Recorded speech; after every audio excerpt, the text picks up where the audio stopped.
Hello student. आज हम लोग डिस्कस करेंगे इंडियन नेशनल फिजिक्स ओलंपियाड 2010 से सेलेक्ट किया गया एक प्रॉब्लम।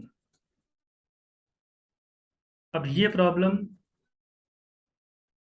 एक बहुत ही अच्छा प्रॉब्लम है इस सेंस में कि इसमें जो कॉन्सेप्ट अप्लाई हो रहे हैं वो तो क्लास नाइन्थ का बच्चा भी जानता है, लेकिन इसी प्रॉब्लम को गिवन टाइम फ्रेम में सॉल्व करने में नाइन्थ, टेंथ, इलेवेंथ, ट्वेल्थ किसी भी क्लास के बच्चे हों, अगर उनकी बहुत अच्छी प्रैक्टिस नहीं है तो वो उसको गिवन टाइम फ्रेम में कर पाने में डिफिकल्टी फील करेंगे। ये प्रॉब्लम जिस कॉन्सेप्ट पर बेस्ड है वो बहुत ही सिंपल है। जैसे अगर कोई आपसे पूछे कि एक पॉइंट से दूसरे पॉइंट तक जाने में टाइम कितना लगेगा, अगर आपका वेलोसिटी कांस्टेंट है, तो आप कह सकते हो कि भाई time will be displacement upon velocity. यहाँ पे स्ट्रेट लाइन मोशन की बात हो रही है। बात किसकी हो रही है? स्ट्रेट लाइन मोशन की। अब ये कॉन्सेप्ट कौन नहीं जानता है? या फिर मोमेंटम कंजर्वेशन का कॉन्सेप्ट, ये भी बच्चे क्लास नाइन्थ में पढ़ लेते हैं। फॉर एग्जाम्पल, जैसे मैं आपसे कहूं कि ये एक हॉरिजॉन्टल सरफेस है, ये स्मूथ है, और इसके ऊपर ये एक पर्सन है। इसका मास 70 kg है, और ये इस तरफ जा रहा है 1 मीटर पर सेकंड की वेलोसिटी से। ये एक बॉल है जो इसकी तरफ आ रही है, लेट अस से 5 मीटर पर सेकंड की वेलोसिटी से, और बॉल का जो मास है, लेट अस से वो 10 kg है। अब इस पर्सन ने क्या किया? इस बॉल को कैच कर लिया। ठीक है, तो इस पर्सन ने क्या किया भाई? इस बॉल को कैच कर लिया, और कैच करने के बाद इस पर्सन के हाथ में बॉल आ गई। तो ये बॉल आ गई, और अब ये बॉल और ये पर्सन एक कॉमन वेलोसिटी वी से चल रहे हैं। अब बॉल और पर्सन का टोटल मास कितना हो जाएगा? 80 kg। तो अब अगर आपसे पूछा जाए कि इनकी कॉमन वेलोसिटी वी क्या होगी, तो इसको करने का बड़ा सिंपल सा तरीका ये होता है कि आप कंजर्वेशन ऑफ मोमेंटम का कॉन्सेप्ट अप्लाई करते हैं। आप ये कहते हैं कि momentum of this person before the collision plus momentum of the ball before the collision is equal to momentum of the person plus ball after the collision. तो collision से पहले कितना मोमेंटम था? 70 kg into 1 metre per second, क्योंकि momentum होता है mass into velocity. और ये दूसरा जो मोमेंटम है, ये राइट की तरफ है, तो ये निगेटिव साइन के साथ आएगा। तो -10 kg, क्योंकि मोमेंटम में डायरेक्शन भी देखना पड़ता है, इंटू 5 मीटर पर सेकेंड। और जब इसने बॉल को कैच कर लिया, तब क्या मोमेंटम है? 80 kg इंटू वी। तो अब ध्यान से देखिएगा, 80 kg इंटू वी का वैल्यू हो जाएगा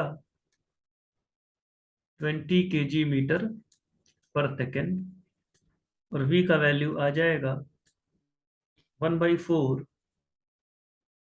metre per second after catching the ball. ये एक छोटा सा कॉन्सेप्ट है मोमेंटम कंजर्वेशन का। ये इस प्रॉब्लम में कई बार अप्लाई हुआ है। और जैसे मैंने ऊपर लिखा कि displacement is velocity into time, या time is displacement upon velocity. तो ऐसे छोटे छोटे कॉन्सेप्ट से ये प्रॉब्लम बनी है, लेकिन इसको सॉल्व करने में टाइम लगता है। और अगर आपका अच्छा प्रैक्टिस नहीं है तो आप एग्जाम में इसको सही नहीं कर सकते। तो आइए देखते हैं क्या प्रॉब्लम है ये, और फिर इसको कैसे सॉल्व करना है हम लोग ये भी देखेंगे।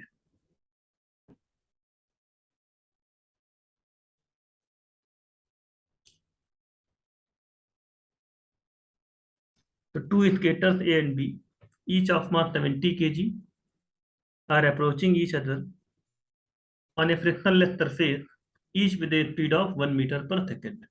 तो भाई दो स्केटर्स हैं ए और बी, ये है, इसका मास भी 70 kg है, इसका मास भी 70 kg है। ये दोनों एक दूसरे की तरफ जा रहे हैं। ए जा रहा है पॉजिटिव डायरेक्शन में 1 मीटर पर सेकंड की वेलोसिटी से, और बी जा रहा है निगेटिव डायरेक्शन में 1 मीटर पर सेकंड की वेलोसिटी से। हमने ये मान लिया कि ए की वेलोसिटी का जो डायरेक्शन है वो पॉजिटिव है। वैसे दे भी रखा है, ए का कोऑर्डिनेट -5 है, बी का कोऑर्डिनेट +5 है। अब स्केटर ए के हाथ में एक बॉल है of mass 10 kg। Skater A carries a ball of mass 10 kg। Both skaters can toss the ball at 5 metre per second relative to themselves, such that when A tosses the ball at t equal to 0 seconds to B, then the ball leaves at 6 metre per second with respect to the ground। इसका मतलब देखिए, ये कह रहा है कि जैसे ये पर्सन ए है, ये 1 मीटर पर सेकंड से जा रहा है, तो जब ये बॉल को फेंकता है तो बॉल इतनी वेलोसिटी से जाती है कि उसकी इनिशियल वेलोसिटी के रेस्पेक्ट में उसका वेलोसिटी कितना रहता है, 5 मीटर पर सेकंड। अब ये फार्मूला आप जानते हैं कि velocity of A with respect to B is V A minus V B. ये फार्मूला आप जानते होंगे। अब यहाँ पर बस ये ध्यान रखना है कि वो कह रहा है कि ये जो रिलेटिव वेलोसिटी है ये मैन की इनिशियल वेलोसिटी के रेस्पेक्ट में है। यानी कि आप ये कहोगे v -1 मीटर पर सेकंड जो है, यही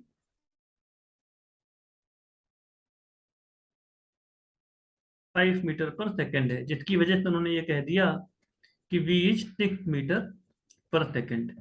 तो अब ये क्या कह रहे हैं कि both skaters can toss the ball at 5 metre per second relative to themselves, लेकिन यहाँ पर इनिशियल जो स्केटर की वेलोसिटी है उसके रेस्पेक्ट में ये वेलोसिटी दी गई है, such that when A tosses the ball at t equal to 0 seconds to B, then the ball leaves at 6 meter per second with respect to the ground.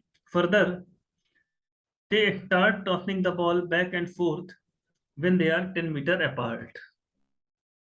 अब क्या है, जब ये 10 मीटर अपार्ट हैं तो बॉल ए, जो स्केटर ए है वो स्केटर बी को बॉल फेंक के देता है, स्केटर बी कैच कर लेता है, फिर कैच करने के बाद वो वापस फेंकता है ए के पास, तो ए कैच कर लेता है, फिर ए बी को फेंकता है, तो ऐसा खेल चलता रहता है। Assume that the motion is one-dimensional, all collisions are completely inelastic, and the time delay between receiving the ball and tossing it back is 1 second. तो भाई सारा मोशन वन डायमेंशनल है, सारे कॉलिजन कंप्लीटली इनइलास्टिक है। अब completely inelastic collision का मतलब क्या होता है कि जब बॉल ए, स्केटर ए ने जो बॉल फेंकी है, जब बी कैच करेगा तो फिर वो बॉल उसी वेलोसिटी से मूव करेगी जिस वेलोसिटी से स्केटर बी चल रहा होगा। यानी कि after catching the ball, skater B and the ball they will move with a common velocity. और एक बात ये भी कह रहा है कि the time delay between receiving the ball and tossing the ball back is 1 second. यानी कि हमने बॉल को कैच किया और बॉल को दोबारा हमने फेंका, तो दोबारा जब हम फेंकेंगे तो उसमें हमें टाइम गैप लगेगा। कितना टाइम गैप लगेगा? 1 सेकेंड का टाइम गैप लगेगा। तो ये सारी बातें हमको कह दी गई। अब क्या पूछ रहे हैं देखते हैं। इन्होंने कहा इनिशियल मोमेंट ऑफ स्केटर बताइए just before T equal to 0 second. फिर टी इक्वल 0 सेकेंड पे स्केटर ए ने बॉल को टॉस कर दिया। State moment of both the skaters immediately after B catches the ball. Indicate the minimum number of tosses by each skater required to avoid collision. Number of tosses by A, number of tosses by B. D है indicate motion of each skater on the following XT plot if no tosses are made. For this and the next part, you may select the scale on the time axis appropriately. You may use a pencil for sketching. तो इसमें हमको बताना है कि भाई position time graph क्या होगा। और finally indicate motion of each skater on the following position time graph from t equal to 0 till just after one round trip by the ball from A to B and back to A. All right. और इसमें आप ये देख सकते हैं कि भाई x की वैल्यू +5 से -5 तक दे रखी है और टाइम का वैल्यू सेकंड में आपको दे रखा है x एक्सिस के अलावा। तो चलिए प्रॉब्लम को हम लोग सॉल्व करते हैं। अब सबसे पहले तो हमसे देखिए क्या पूछ रहा है कि इनिशियल मोमेंट ऑफ स्केटर्स क्या है। ठीक है ना, तो इनिशियल मोमेंट ऑफ स्केटर्स बताने के लिए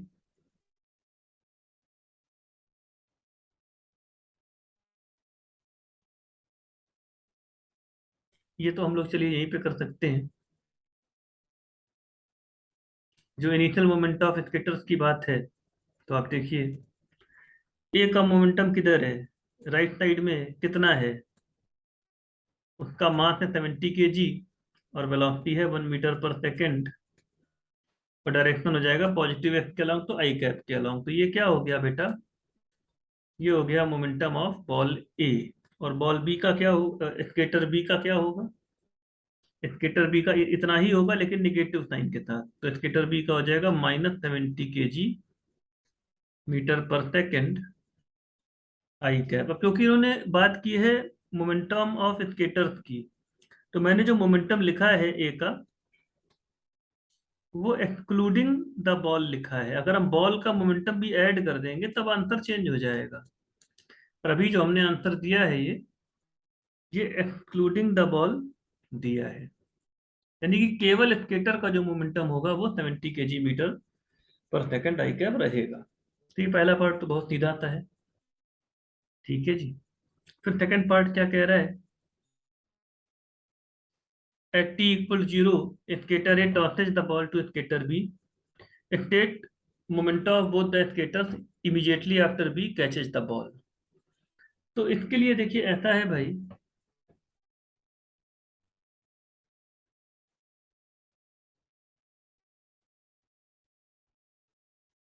बी पार्ट को अगर आप देखें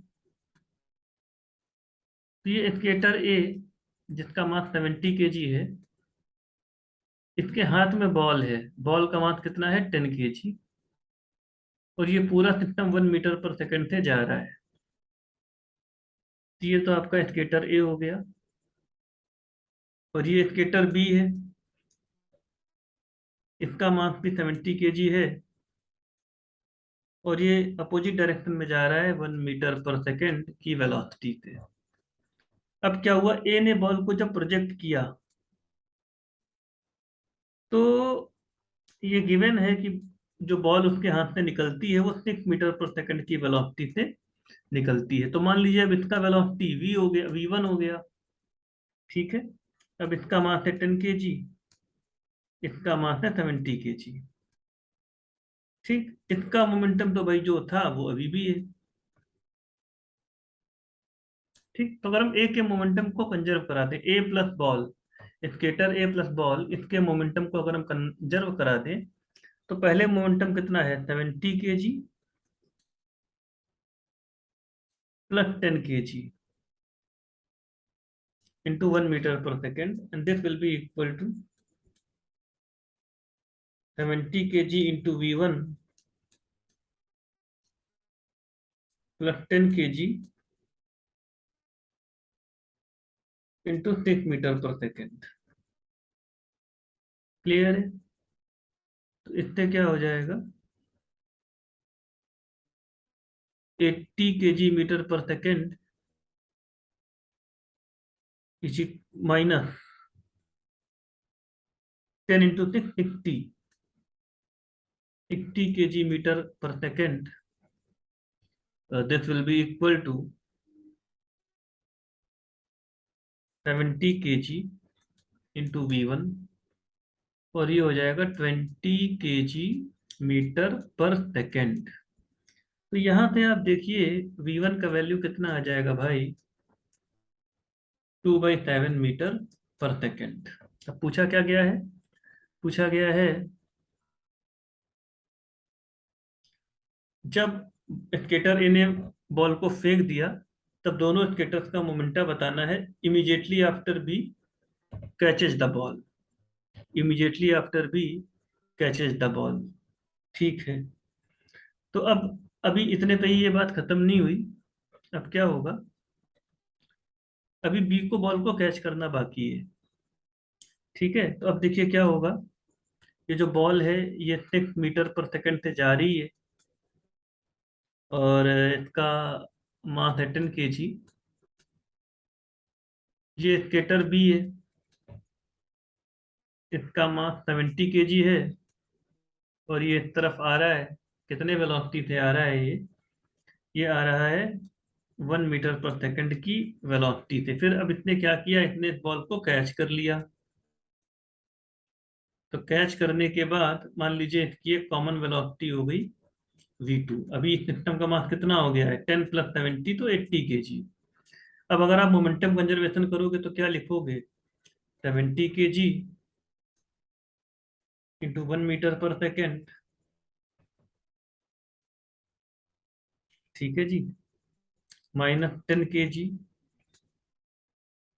into 6 metre per second, and that is 80 kg into v2।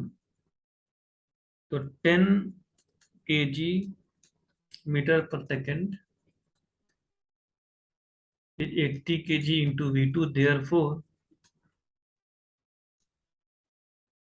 v2 is equal to 1/8 metre per second. तो जो दूसरा पर्सन है उसका वेलोसिटी आ जाएगा 1/8 मीटर पर सेकेंड। अब देखिए,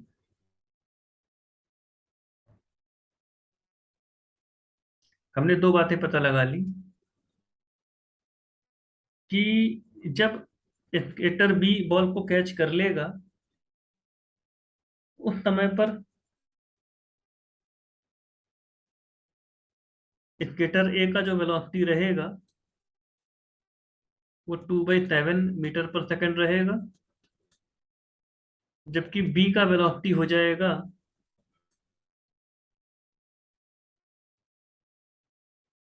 1/8 मीटर पर सेकेंड। अब हम एक बार फिर से बॉल के मास को इंक्लूड नहीं कर रहे हैं, तो 2/7 इंटू 70 जब आप करेंगे तो आंसर आ जाएगा, 2/7 इंटू 70 करेंगे तो आंसर आ जाएगा 20 kg metre per second I cap. ये कैसे आया, 2/7 metre per second into 70 kg। और बी की बात करेंगे अगर आप, तो इसका वेलोसिटी निगेटिव डायरेक्शन में है, तो मास इंटू वेलोसिटी होता है, तो वेलोसिटी इतनी हो गई। और मास कितना है जी, मास है इसका 70 kg। अब यहाँ पे एक बार फिर से हमने बॉल के मास को इंक्लूड नहीं किया, अगर बॉल के मास को इंक्लूड कर लेते तो यहाँ 80 kg आता। ठीक है, तो अब स्केटर बी का मोमेंटा हो जाएगा -70/8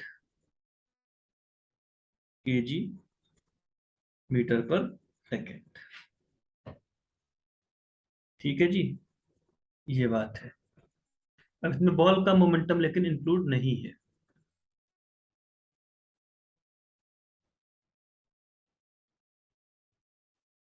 अब देखिए,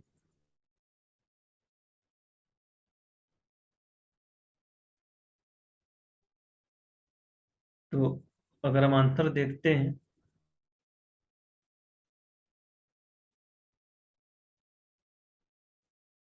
तो पहले पार्ट का आंसर है 70 i कैप और -70 i कैप। पार्ट बी का आंसर है 20 i cap kg metre per second and -70/8 i cap kg metre per second. In A and B above mass of the ball has been excluded. ठीक है जी, ये तो हो गया part A और B, तो आसान थे। अब इसके बाद क्या कह रहा है, indicate the minimum number of tosses by each skater required to avoid collision. तो चलिए इसको सॉल्व करते हैं। तो देखिए, सबसे पहले क्या करते हैं कि हम वेलोसिटीज निकाल लेते हैं after the first few tosses. ठीक है जी, पहले कुछ टॉसेज के बाद क्या वेलोसिटीज है वो हम लोग निकाल लेते हैं। तो उसके लिए देखिए, पहला वाला तो हमने कर ही लिया कि जब स्केटर ए बॉल को प्रोजेक्ट कर देगा, ये तो मैंने अभी एक्सप्लेन किया ही था कि भाई मोमेंटम कंजर्वेशन ए का वेलोसिटी हो जाएगा 2/7 मीटर पर सेकेंड। यह है velocity of ball A after first tossing by A. इसके बाद जब ये बॉल पहुंचती है स्केटर बी के पास, तो 6 मीटर पर सेकेंड इसका वेलोसिटी रहता है। अगेन बाई मोमेंटम कंजर्वेशन आपने देखा था कि इसकी वेलोसिटी आ जाती है 80 v2 इक्वल टू 70 × 1 - 10 × 6। तो जब स्केटर भी बॉल को रिसीव कर लेता है तब उसकी वेलोसिटी हो जाती है 1/8 metre per second toward left. इतनी बातें तो आपने को हम दिखाई चुके हैं। इसके बाद क्या होगा कि स्केटर बी ने बॉल को क्या कहते हैं, फेंका। अब स्केटर बी किस वेलोसिटी से फेंकेगा? अपने रेस्पेक्ट में 5 मीटर पर सेकंड की वेलोसिटी से फेंकेगा। यानी कि ग्राउंड के रेस्पेक्ट में जिस वेलोसिटी से वो बॉल को फेंकेगा वो हो जाएगी 5 + 1/8, 41/8 मीटर पर सेकंड। ये कैसे आया? ये अपनी इनिशियल वेलोसिटी के रेस्पेक्ट में 5 मीटर पर सेकंड से फेंकेगा, यानी कि v - 1/8 विल बी 5। तो जिस वेलोसिटी से ये बॉल को फेंकने जा रहा है वो वेलोसिटी क्या हो जाएगी? 5 + 1/8। वही मैंने यहाँ पे लिखा है, जिस वेलोसिटी से ये बॉल को प्रोजेक्ट करेगा वो हो जाएगी 5 + 1/8। अब इस प्रोसेस में क्या होगा, इसका वेलोसिटी भी चेंज होकर v3 हो जाएगा। इसका वेलोसिटी चेंज होकर कितना हो जाएगा? v3। ठीक है जी। तो उससे अब होएगा ये कि अब इसका इनिशियल मोमेंटम क्या है लेफ्ट की तरफ, 80 × 1/8। इसमें बॉल का मोमेंटम इंक्लूडेड है। This will be equal to mass of the ball 10 kg into 41/8 metre per second plus mass of the skater 70 kg into v3। अब इसको जब आप सॉल्व करेंगे भाई, इस इक्वेशन को सॉल्व करने पे v3 का वैल्यू आ जाएगा आपका -33/56, यानी कि -0.59 metre per second.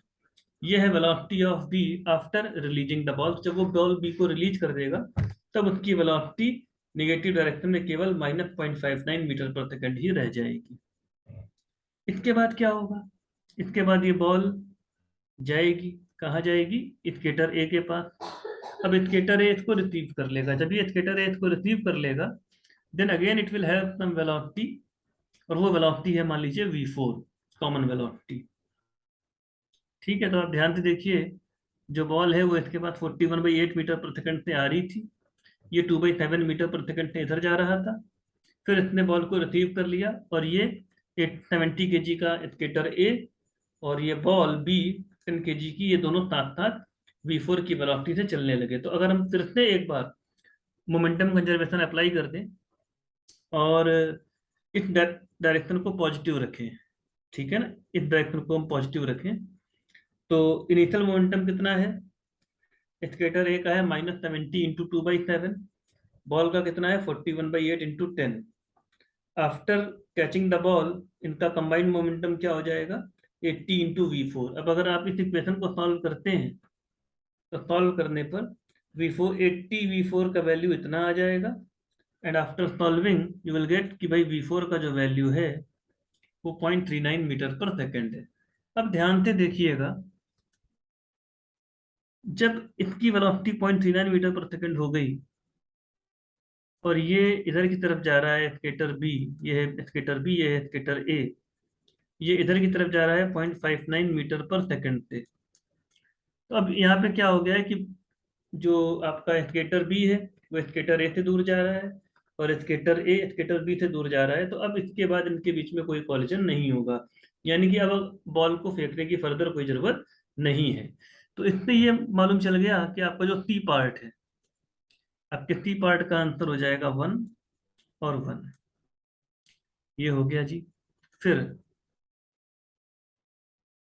Indicate the motion of each skater on the following ft plot if no tosses are made. अब अगर टॉसेज होंगे ही नहीं तो फिर क्या होगा?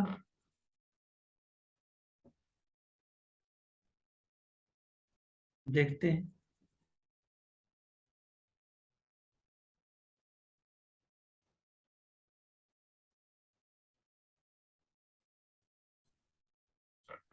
अगर टॉसेज होंगे ही नहीं तो होगा ये कि स्केटर बी निगेटिव डायरेक्शन में चलता रहेगा, 5 से 4 पे, 4 से 3 पे, 3 से 2 पे, 2 से 1 पे, 1 से 0 पे आएगा at a constant velocity of 1 metre per second. इसी तरह से जो स्केटर ए है ये -5 से -4 पे, -4 से -3, -2, -2 से -1, 0 पे आएगा। ठीक है ना? तो ये काम कब होगा? t = 5 सेकंड पे। तो t = 5 सेकंड पे क्या होगा कि एक तरफ होगा स्केटर ए, इसमें बॉल भी है, ये 80 kg की वेलोसिटी से इधर आएगा, इनकी वेलोसिटी है 1 मीटर पर सेकंड, और ये है स्केटर बी, इनके पास तो बॉल है नहीं तो इनका मास है 70 kg और इनकी वेलोसिटी ऐसे होगी। अब जब ये टकरा गए आपस में तो इनका कंबाइंड मास हो गया 150। और मान लीजिए अब इनकी वेलोसिटी कुछ v है, तो अब आप क्या बोलोगे? आप बोलोगे 80 × 1 - 70 × 1 इज 150 × v, और इससे v का वैल्यू आ जाएगा 1/15 मीटर पर सेकंड। तो जब ये आपस में ऑरिजिन पे टकराएंगे उसके बाद इनका combined velocity 1/15 metre per second हो जाएगा। तब आप देखिए 0 से 5 सेकंड तक बी का कोऑर्डिनेट ऐसे वेरी किया, ए का कोऑर्डिनेट ऐसे वेरी किया, और इसके बाद ये दोनों कंबाइन हो गए और अब 1/15 मीटर पर सेकंड से चल रहे होंगे। तो अब इनकी जो एक्स कोऑर्डिनेट है वो पॉजिटिव डायरेक्शन में इस तरह से बढ़ेगी। ये आपका डी पार्ट का आंसर हो गया। फाइनली जो हमारा ई पार्ट है, ई पार्ट देखिए क्या कह रहा है कि indicate motion of each skater on the following XT plot from t equal to 0 till just after one round trip by the ball from A to B and back to A। अब ये देखने में तो बड़ा सीधा सा लग रहा है पर इतना सीधा है नहीं, because a lot of calculation is required। तो पहले तो हमने देख ही लिया था कि जब ये बॉल को फेंकेगा तो फेंकने के बाद इसकी वेलोसिटी 2/7 हो जाएगी। उसके बाद जब ये रिसीव करेगा तब इसका वेलोसिटी 1/8 हो जाएगा। ठीक है ना? उसके बाद क्या होगा? जब ये बॉल को फेंकेगा तब इसकी वेलोसिटी 0.59 हो जाएगी। और फिर जब उसके बाद ये बॉल को रिसीव करेगा ए, तो इसकी वेलोसिटी इधर की तरफ 0.39 मीटर पर सेकंड हो जाएगी। ये तो हम पहले ही प्रूव कर चुके हैं। ठीक है, अब ये देखते हैं भाई डिस्टेंसेज का क्या होगा। तो देखिए सबसे पहले तो ये 10 मीटर दूर थे। अब इसने बॉल को 6 मीटर पर सेकंड से फेंका, ये बॉल बी की तरफ चली और स्केटर भी बॉल की तरफ जा रहा है 1 मीटर पर सेकंड से। तो इनका रिलेटिव वेलोसिटी कितना हो गया? 6 + 1 7 मीटर पर सेकंड। और ये दूरी कितनी है? 10 मीटर है। ये दूरी कितना है इनके बीच का इनिशियल? इनके बीच का इनिशियल दूरी 10 मीटर है। तो मान लीजिए कि कुछ टाइम के बाद कॉलिजन हुआ। ठीक है ना? तो अब मान लीजिए इनके बीच का इनिशियल दूरी कितना है? 10 मीटर है। अब ये 6 मीटर पर सेकंड से चली, ये 1 मीटर पर सेकंड से चला। t1 टाइम के बाद कॉलिजन हुआ तो इनका रिलेटिव वेलोसिटी कितना है? 7। आप बोलोगे 10 metre is 7 metre per second into T one, और टी वन आ जाएगा 10/7 सेकंड। तो स्केटर ए जब बॉल को रिलीज करेगा तो बॉल को रिलीज करने के 10/7 सेकंड के बाद वो स्केटर बी तक पहुंच जाएगी। अब वो स्केटर बी तक जब पहुंच जाएगी तो अब तक स्केटर बी कितना चल चुका होगा? स्केटर बी चल चुका होगा 1 मीटर पर सेकंड इंटू 10/7, यानी कि 10/7 मीटर वो चल चुका होगा। इसी तरह से जो स्केटर ए है वो कितना चल चुका होगा? वो चल चुका होगा 2/7, ये तो है वेलोसिटी, इंटू 10/7, तो that will be 20/49 and that will be how much? It is 0.49 metre. तो होगा ये कि बॉल जो है स्केटर ए के हाथ से निकल के जब तक स्केटर बी तक पहुंचेगी, स्केटर ए इधर आ गया है 0.41 मीटर पे, और स्केटर बी जो है वो इधर आ गया है 10/7 मीटर लेफ्ट की तरफ। तब इनके बीच की दूरी भी देखिए कम हो गई है। इसके बाद क्या हुआ? यहाँ पर ये बॉल को रिसीव करेगा, रिसीव करने के बाद दोबारा फेंकने में इसको 1 सेकंड लगेगा। तो यदि 1 सेकंड का टाइम और दे दिया जाए तो टोटल टाइम कितना हो जाएगा? 10/7 + 1 17/7। तो 17/7 सेकंड पे क्या होगा? स्केटर भी अब बॉल को रिलीज करेगा। ठीक है, तो अब अभी आप देख सकते हैं कि t = 10/7 पे जो ए का कोऑर्डिनेट है वो -5 से 0.41 मीटर और कम हो गया है पॉजिटिव डायरेक्शन में। तो ए हो जाएगा -5 - 0.41 मीटर।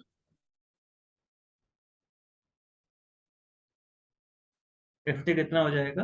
-5 - 0.41 मीटर, यानी कि -4.59 मीटर। और इसके अलावा जो बी है वो +5 से 10/7 लेफ्ट की तरफ आ गया है तो उसकी कोऑर्डिनेट कम हो जाएगी, plus 5 minus 1.43 metre, it will be 3.57 metre. तो ये ए और बी की कोऑर्डिनेट कब हो गई? टी इक्वल टू 10/7 पे। इसके बाद अभी बी को बॉल फेंकने में 1 सेकंड लगेगा, तो हम ये मान लेते हैं कि उस समय तक वो एक कांस्टेंट वेलोसिटी से चलता रहा। ठीक है, तो उस 1 सेकंड में वो कितना और चल लेगा, ये पता लगा लेते हैं। उस 1 सेकंड में स्केटर चल लेगा कितना? 2/7 × 1, तो दैट इज 0.29 मीटर। और ये कितना चल लेगा? ये चल लेगा 1/8 × 1, तो दैट इज 0.125 मीटर। अब इससे क्या होगा कि जब आप टाइम को लेंगे कितना,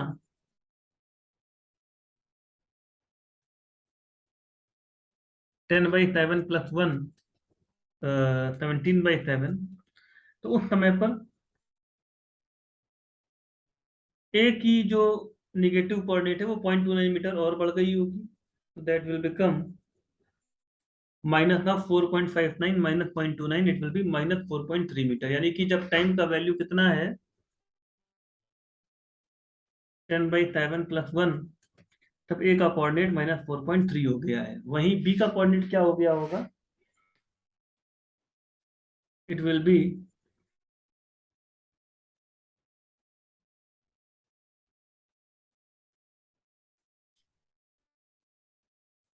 जो 3.57 मीटर का कोऑर्डिनेट है, इसमें से अब हम 0.125 को और माइनस कर दें। जब 0.125 को और माइनस करेंगे तो हमारा आंसर कोऑर्डिनेट का ये आ जाएगा 3.45 मीटर। अब यहाँ पे क्या हुआ? यहाँ पे ये हुआ कि अब बी ने भी बॉल को फिर से रिलीज कर दिया। अब जब बी फिर से बॉल को रिलीज कर देगा तो इसका वेलोसिटी इधर की तरफ हो जाएगा 0.59 मीटर पर सेकंड, जबकि ए का जो वेलो जबकि बॉल किस वेलोसिटी से चलेगी? 41/8 मीटर पर सेकंड की वेलोसिटी से। इस समय पर जो स्केटर ए है वो -4.3 पे है, तो अब इनके बीच में दूरी कितनी हो गई है? अब इनके बीच में जो दूरी है वो तो भैया कम हो चुकी है। अब वो हो गई है 3.45 माइनस -4.3, या 3.45 और 4.3 को आपस में ऐड कर सकते हो और यू विल गेट 7.75 मीटर। यानी कि अब इनके बीच का जो दूरी है वो सिर्फ 7.75 मीटर रह गया है। अच्छा देखिए, स्केटर ए 2/7 से आ रहा है, बॉल 41/8 से लेफ्ट की तरफ जा रही है, तो अब इनका जो रिलेटिव वेलोसिटी है वो रिलेटिव वेलोसिटी कितना है? 2/7 + 41/8 मीटर पर सेकंड। यानी कि अब इस बॉल और स्केटर ए के बीच की दूरी इस रिलेटिव वेलोसिटी से कम हो रही होगी। अब ये पता लगाते हैं कि फिर से ए को बॉल मिलने में कितना टाइम लगेगा, ये पता लगा लेते हैं।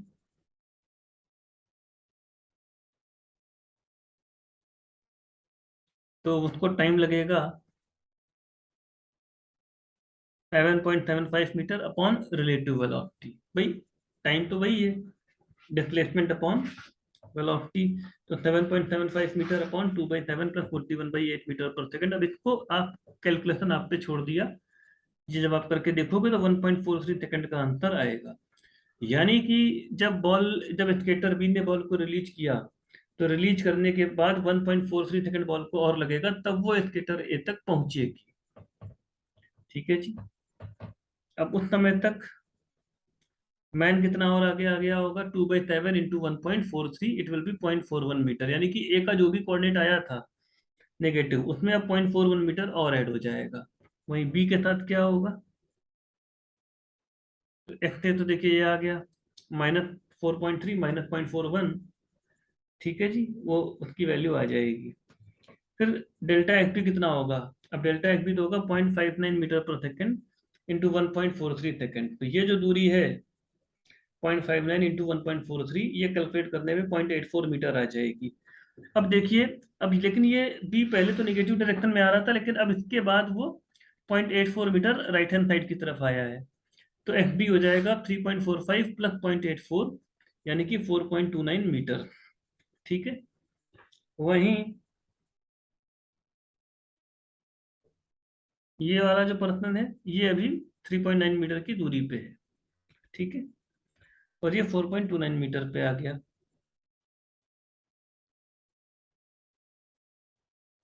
ठीक है, तो उस पर्टिकुलर टाइम पे क्या होगा, जो बी का कोऑर्डिनेट होगा वो 4.5 मीटर आ जाएगा। नहीं नहीं, एक मिनट एक मिनट, ये नहीं कह रहा हूँ।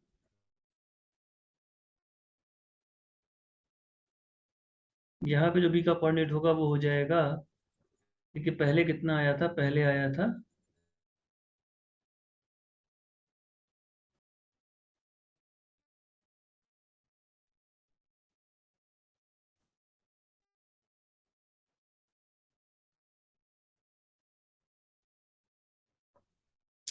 एक मिनट,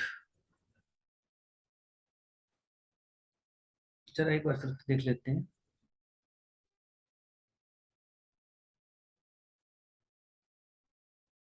ये 1.43 सेकेंड कौन सा टाइम था, ये वो टाइम था जब बॉल यहाँ से यहाँ तक पहुंचती है। ठीक है, इस टाइम पर मैन कितना चल लेता है, 0.41 मीटर।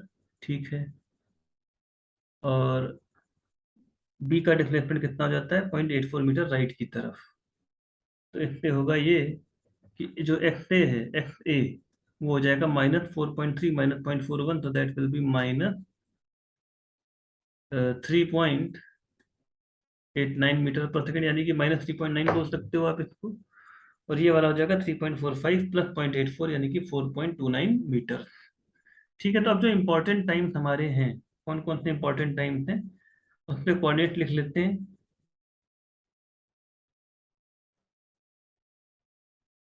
तो हमने देखा कि जब टाइम 0 है तब ए की कोऑर्डिनेट -5 है, बी की +5 है। फिर जब टाइम हो गया 10/7, तब ए का कोऑर्डिनेट हो जाएगा -4.59 और बी का हो जाएगा 3.57। फिर जब टाइम हो गया 17/7 यानी कि 2.43, तब ए का कोऑर्डिनेट हो जाएगा -4.3 और बी का हो जाएगा 3.45। फिर जब एक बार फिर से जब बॉल स्केटर बी ने फेंकी और स्केटर ए तक पहुंची, फिर से उसको 1.43 सेकंड लगा, तो अब उसमें जो टोटल टाइम हो जाएगा वो 3.86 हो जाएगा। और जब टाइम है 3.86, तब ए का कोऑर्डिनेट थोड़ा सा हो गया है -3.9, और बी का अब पॉजिटिव डायरेक्शन में बढ़ रहा है तो 4.29 हो गया है। फिर हम ये पता लगा लेते हैं कि बी की कोऑर्डिनेट 4.5 कब होगी, तो उसके लिए वो टाइम कैलकुलेट करेंगे तो 4.22 सेकंड आ जाएगा। और ये पता लगा लेते हैं कि ए का कोऑर्डिनेट -4 कब होगा, तो वो आप निकाल पाएंगे, 4.12 सेकंड आ जाएगा। ये कैलकुलेशन आपको करनी पड़ेगी, वेलोसिटीज आपको पता ही है। तो अब इससे होगा ये कि जब हम ग्राफ को प्लॉट करना चाहेंगे, वो सारे जो पॉइंट हैं वो हम दिखा देंगे। जैसे t = 0 पे बी यहाँ था, फिर जब टाइम का वैल्यू 1.43 हो गया, तब बी आ गया 3.57 पे। फिर जब टाइम का वैल्यू 2.43 हो गया, तब बी आ गया 3.45 पे। उसके बाद फिर ये इसकी वेलोसिटी बढ़ने लगी पॉजिटिव डायरेक्शन में। ठीक है ना। वहीं अगर आप ए की बात करें, तो ए पहले तो 2/7 मीटर पर सेकंड की वेलोसिटी से चलता ही रहेगा जब तक कि स्केटर बी के द्वारा छोड़ी गई बॉल दोबारा उसके हाथ में नहीं आती, यानी कि 3.86 सेकंड तक तो जो आपका स्केटर ए है वो 2/7 मीटर पर सेकंड से ही चलता रहा। और 3.86 सेकंड पे वो कहाँ कहाँ मिलेगा, वो मिलेगा आपको -3.9 मीटर पे। इसको आप ऐसे वेरीफाई कर सकते हैं कि भाई 2/7 × 3.86 अगर आप करोगे, ये अप्रोक्सीमेटली आप करके देखिएगा 1.1 आ जाएगा। यानी कि जो -5 पे था अब वो -3.9 पे पहुंच गया है। और उसके बाद अब ये फिर से निगेटिव डायरेक्शन में चलने लगेगा, तो इसकी वेलोसिटी ऐसे कम होगी। देयरफॉर जो ग्राफ आपसे मांगा गया है, तो देखिए सीधी सी बात है, जो स्केटर बी है वो पहले चल रहा है निगेटिव डायरेक्शन में, फिर उसका जब बॉल उसको मिली तब उसका वेलोसिटी चेंज हुआ, फिर उसने बॉल को रिलीज किया, फिर से उसका वेलोसिटी चेंज हुआ। तो इस तरह से उसका ये पोजीशन टाइम ग्राफ है। जबकि जो स्केटर है बॉल फेंकने के बाद जब तक दोबारा बॉल नहीं आती है कांस्टेंट वेलोसिटी से ही चला है, और उसके बाद उसकी वेलोसिटी निगेटिव डायरेक्शन में हो गई है तब वो ऐसे चला है। तो ये आपका पोजीशन टाइम ग्राफ हो गया for particle A and skater A and B. अब देखो ये प्रॉब्लम बड़ी देखने में सिंपल सी भी है, लेकिन कैलकुलेशन इसमें बहुत है। और कैलकुलेशन करने में कई बार ऐसा हो सकता है कि आपका जो है टाइम खराब हो जाए, आप सही जवाब तक ना पहुंच पाए। तो ये तभी आप कर सकते हैं जब इसमें बहुत अच्छी प्रैक्टिस हो। अदरवाइज कॉन्सेप्ट की अगर बात करें तो कॉन्सेप्ट तो इसमें वही अप्लाई हुए हैं जो क्लास 9th के लेवल का बच्चा भी जानता है। ठीक है, तो आई होप ये प्रॉब्लम आप लोगों ने समझ ली होगी। इसको एक बार अपने आप सॉल्व करके देखिएगा, देन यू विल रियलाइज कि इसमें कितना टाइम लगता है। और इसी तरह की और प्रॉब्लम मैं आपको देता रहूँगा। एक बार आप इसको रिवाइज जरूर कीजिएगा। Thank you.